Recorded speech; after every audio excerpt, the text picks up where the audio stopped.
السلام علیکم ورحمۃ اللہ وبرکاتہ۔ بسم اللہ الرحمن الرحیم۔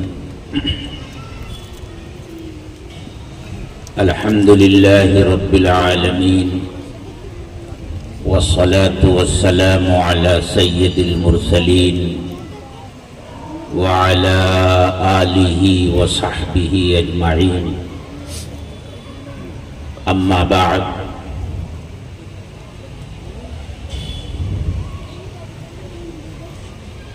قال سلمان الفارسی لأبی درداء رضی اللہ تعالی عنہما: ان لربک علیک حقا وان لأہلک علیک حقا وان لنفسک علیک حقا۔ حضرات علماء کرام، بزرگان محترم، معزز خواتین اور عزیز طالبات، آپ نے حضرت مولانا محمد فاروق صاحب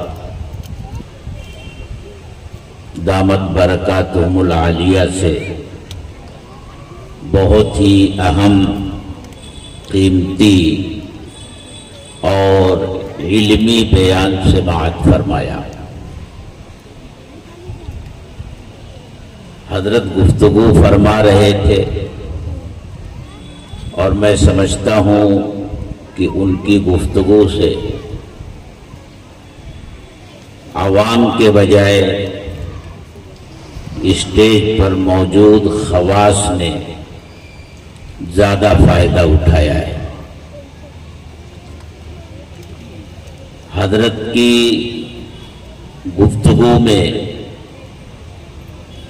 آج کی مناسبت سے ساری باتیں آ چکی ہیں اور وقت بھی پورا ہونے جا رہا ہے، اس لیے میں یہ سمجھتا ہوں کہ اس تقریر کے بعد اب کسی تقریر اور خطاب کی ضرورت نہیں تھی، لیکن حاضری ہو گئی ہے اور حکم بھی ملا ہے کہ اصلاح معاشرہ کے عنوان سے کچھ ضروری باتیں گوش گزار کی جائیں۔ اصلاح معاشرہ کا موضوع ہمیشہ ایک چلتا ہوا موضوع رہا ہے اور اس موضوع پر پورے سال مختلف تنظیموں اور جماعتوں کی طرف سے پروگرام ہوتے رہتے ہیں، لیکن اس کے باوجود حقیقت یہ ہے کہ اصلاح معاشرہ کے پروگراموں سے جو خاطر خواہ فائدہ ہونا چاہیے وہ ہوتا نہیں، اور اس کی وجہ جو میری سمجھ میں آتی ہے وہ یہ ہے کہ اصلاح معاشرہ کا پروگرام کرانے والے یا اصلاح معاشرہ پر گفتگو کرنے کے لیے آنے والے مقررین کے ذہنوں میں یہ بات ہوتی ہے کہ اصلاح کا آغاز دوسروں سے ہونا چاہیے۔ مقررین اپنی ذات کو مخاطب نہیں بناتے، بلکہ ان کے سامنے جو مجمع بیٹھا ہوتا ہے ان کا انداز گفتگو کچھ اس طرح کا ہوتا ہے کہ ساری خرابی اور برائی اس سامنے بیٹھے ہوئے مجمع کے اندر، جبکہ حقیقت یہ ہے جیسا کہ ابھی حضرت نے بھی اپنی تقریر میں فرمایا کہ کوئی بھی اصلاحی کام اپنی ذات سے شروع ہونا چاہیے. یہی نبوی طریقہ ہے. جو کام آدمی اپنی ذات سے، اپنے گھر سے، اپنے لوگوں سے شروع کرتا ہے تو اس کام کے اچھے نتائج سامنے آتے ہیں، ورنہ ساری باتیں ہوائی ہو جاتی ہیں. اللہ کے رسول صلی اللہ علیہ وسلم نے صحابہ کا جو مزاج بنایا تھا وہ یہی تھا کہ وہ ہر اچھا کام اپنی ذات سے شروع کرتے تھے، اپنی اصلاح کی فکر پہلے کرتے تھے، اس کے بعد دوسروں کی اصلاح کی فکر کرتے تھے. مشہور واقعہ ہے کہ حضرت ابو بکر صدیق رضی اللہ تعالی عنہ راستے میں جا رہے تھے کہ انہوں نے دیکھا کہ حضرت حنظلہ رضی اللہ تعالی عنہ چلے آ رہے ہیں اور ان کی زبان پر یہ الفاظ ہیں نافق حنظلہ.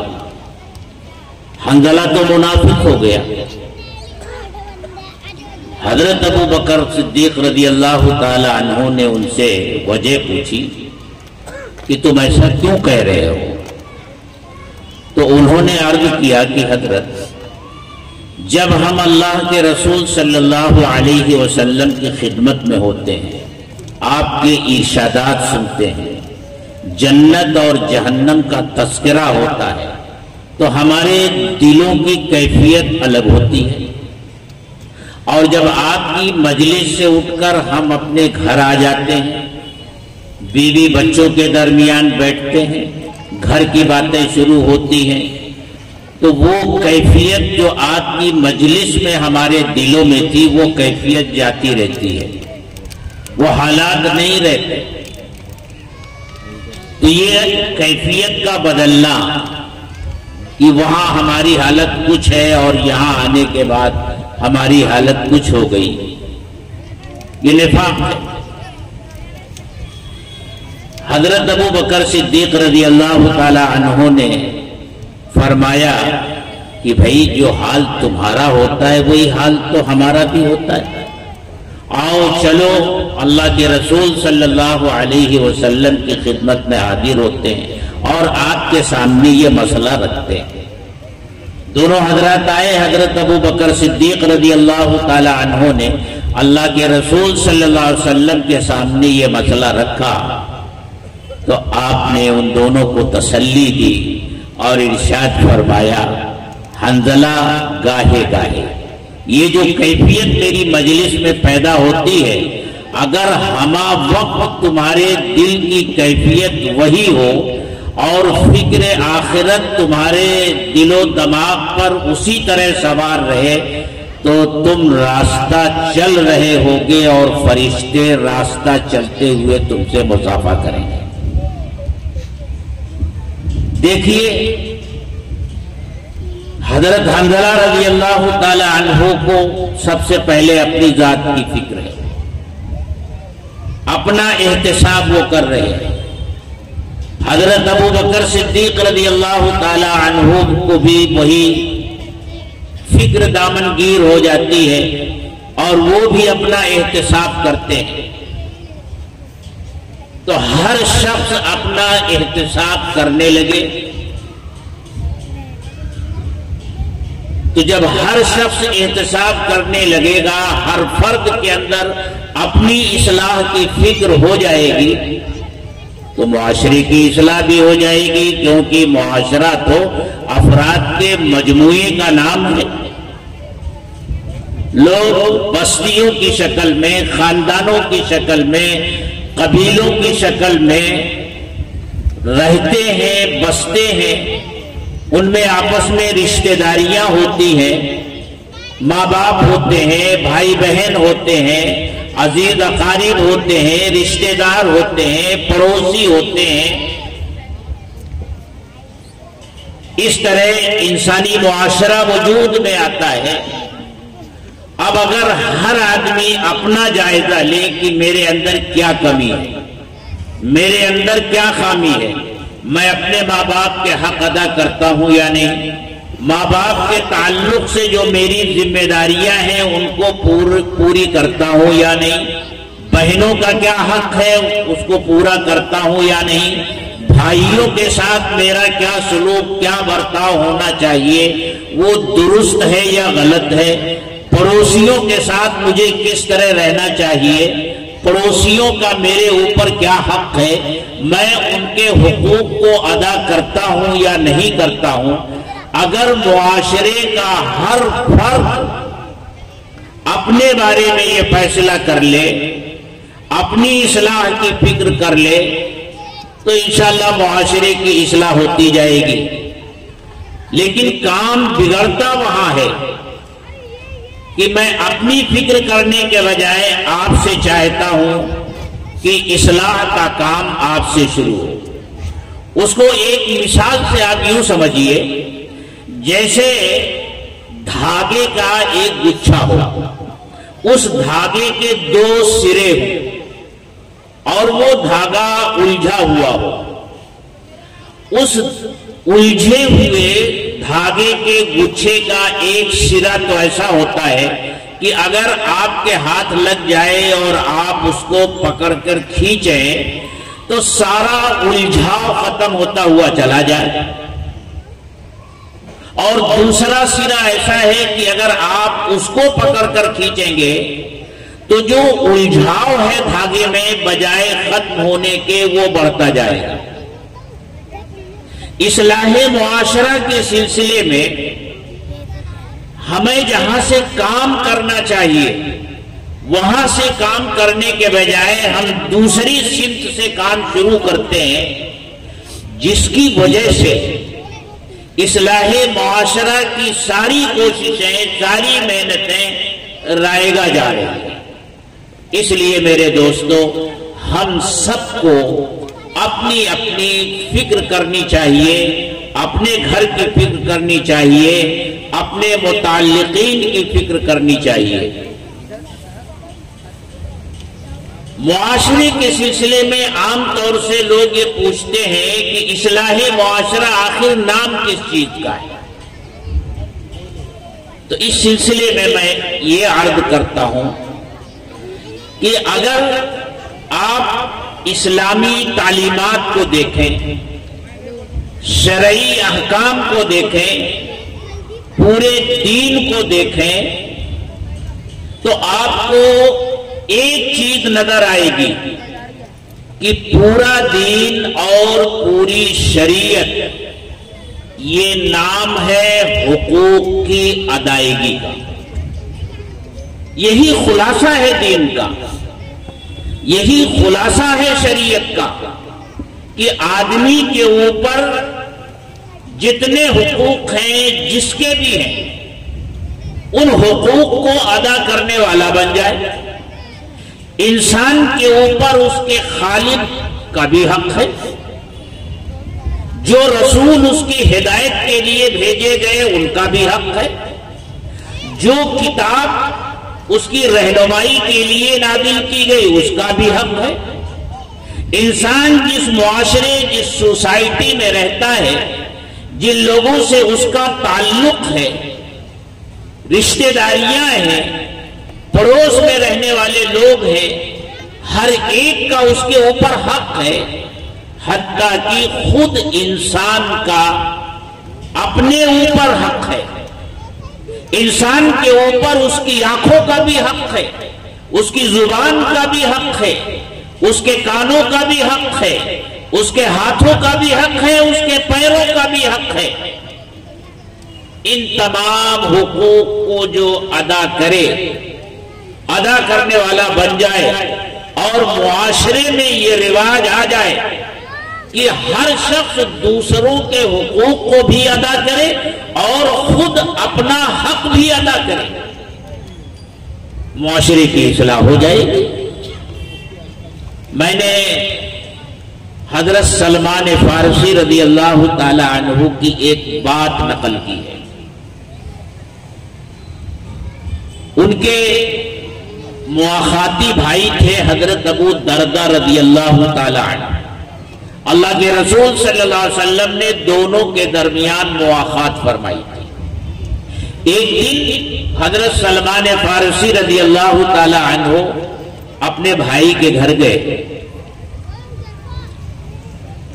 حضرت ابو دردہ رضی اللہ تعالی عنہ نے بڑی خوشی کا اظہار کیا اور بیوی سے کہا کہ کھانا تیار کرو، میں ذرا کام سے جاتا ہوں، ابھی آ جاؤں گا، میرے بھائی کے لیے کھانا تیار کرو۔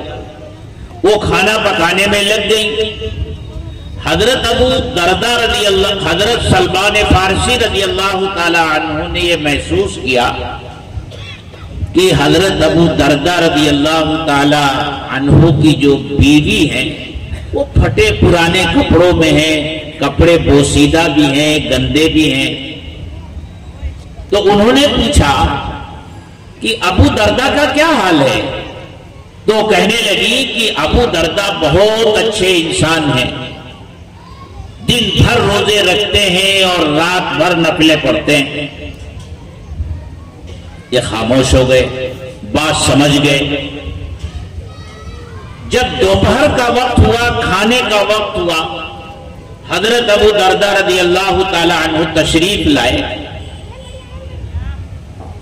تو کہا کہ میرے بھائی کے لیے دسترخوان بچھاؤ اور کھانا لاؤ۔ دسترخوان بچھایا گیا، کھانا لایا گیا۔ حضرت سلمان فارسی رضی اللہ تعالی عنہ بیٹھے دسترخوان پر اور حضرت ابو دردہ سے فرمایا آؤ تم بھی بیٹھ جاؤ۔ انہوں نے کہا میرا تو روزہ ہے۔ فرمایا اگر تم نہیں کھاؤ گے تو میں بھی نہیں کھاؤں گا۔ اب حضرت ابو دردہ رضی اللہ تعالی عنہ مجبور ہو گئے، روزہ توڑ دیا، کھانا کھایا۔ شام ہوئی، شام کا کھانا کھا کر جب حضرت سلمان فارسی رضی اللہ تعالی عنہ سونے کے لیے بستر پر گئے، حضرت ابو دردہ رضی اللہ تعالی عنہ وہاں سے جانے لگے تو حضرت سلمان فارسی رضی اللہ تعالی عنہ نے فرمایا ابو دردہ کہاں جا رہے ہیں؟ کہا میں جا رہا ہوں نفلیں پڑھنے۔ کہا آؤ میرے ساتھ بستر پر لیٹ جاؤ۔ انہیں بستر پر لٹا لیا۔ حضرت ابو دردہ رضی اللہ تعالی عنہ انتظار کر رہے ہیں کہ بھائی کی آنکھ کب لگے اور میں نکلوں، لیکن جیسے ہی اٹھنے کا ارادہ کر رہے ہیں حضرت سلمان فارسی رضی اللہ تعالی عنہ کو روک رہے ہیں۔ جب رات کا پچھلا پہر ہوا تو خود اٹھے، حضرت ابو دردہ رضی اللہ تعالی عنہ کو اٹھایا، دونوں نے تہجد کی نماز پڑھی اور پھر فجر کی نماز پڑھی۔ اور جب حضرت سلمان فارسی رضی اللہ تعالی عنہ جانے لگے تو اس موقع پر حضرت ابو دردہ رضی اللہ تعالی عنہ سے فرمایا ابو دردہ غور سے سنو، ان لربک علیک حقا، تیرے رب کا بھی تیرے اوپر حق ہے، تو اپنے رب کا بھی حق ادا کر۔ وَإِنَّ لِأَهْلِكَ عَلَيْكَ حَقًّا، تیری بیوی کا اور تیرے گھر والوں کا بھی تیرے اوپر حق ہے۔ وَإِنَّ لِنَفْسِكَ عَلَيْكَ حَقًّا، اور تیری اپنی ذات کا بھی تیرے اوپر حق ہے۔ یہ نصیحت کی اور چلے گئے۔ اللہ کے رسول صلی اللہ علیہ وسلم تک جب یہ بات پہنچی کہ حضرت سلمان فارسی رضی اللہ تعالی عنہ نے یہ فرمایا ہے کہ ان لربک علیک حقا وان لاہلک علیک حقا وان لنفسک علیک حقا، تو اللہ کے رسول صلی اللہ علیہ وسلم نے ارشاد فرمایا صدق سلمان، سلمان نے بالکل سچی بات کہی۔ تو انسان کا اپنے اوپر بھی حق ہے۔ یہ روایت امام بخاری رحمۃ اللہ علیہ نے نقل کی ہے۔ ابھی حضرت فرما رہے تھے کہ امام بخاری رحمۃ اللہ علیہ نے اپنی صحیح میں جو تراجم قائم کیے ہیں ہر ترجمہ کسی نہ کسی فقہی مسئلے سے متعلق ہے، اور اللہ نے امام بخاری کو جو ذہن رسا عطا فرمایا تھا، اس حدیث سے اور اس واقعے سے انہوں نے جو مسئلہ مستنبط کیا، وہاں تک حضرت امام بخاری کا ہی ذہن پہنچ سکتا تھا۔ امام بخاری رحمت اللہ علیہ نے اس حدیث سے یہ مسئلہ نکالا ہے کہ اگر کسی میزبان کے یہاں کوئی مہمان آ جائے اور وہ مہمان اصرار کرے کہ تمہارے بغیر میں کھانا نہیں کھاؤں گا، اور میزبان نفلی روزہ رکھے ہوئے ہو، تو وہ میزبان نفلی روزہ توڑ سکتا ہے، بعد میں اس کی قضا ہے۔ اسی طرح اگر کسی میزبان نے مہمان کی آمد کے موقع پر اس کے لیے کھانا تیار کروایا، اور کھانا تیار ہو کر کے جب آ گیا دسترخوان پر، تو مہمان صاحب کہہ رہے ہیں کہ بھائی میرا تو روزہ ہے۔ میزبان کہتا ہے کہ بھائی تمہارے لیے یہ سارا انتظام کیا گیا، کھانا تیار کروایا گیا، میری گھر والی نے اتنی محنت کی ہے، کھانا پکایا تمہارے لیے، تم کہتے ہو کہ میں روزے سے کھاؤ۔ اگر وہ اصرار کرے کہ کھاؤ، تو مہمان کو چاہیے کہ وہ روزہ توڑے اور میزبان کے ساتھ دسترخوان میں شریک ہو اور کھانا کھائے، بعد میں اپنے اس روزے کی قضا کرے۔ حضرت امام بخاری رحمت اللہ علیہ نے اس حدیث سے یہ مسئلہ اخذ کیا ہے، یہ مسئلہ نکالا ہے۔ بہرحال وہ الگ چیز ہے۔ میں یہ عرض کر رہا تھا کہ ہر انسان حقوق کی زنجیروں میں جکڑا ہوا ہے، پوری شریعت حقوق ہی ہے، دین اور اسلام حقوق ہی کا نام ہے۔ اگر آپ سے کوئی کہے کہ اسلام کا تعارف ایک جملے میں کرائیے، تو آپ یہ کہہ سکتے ہیں کہ اسلام نام ہے حقوق کی ادائیگی۔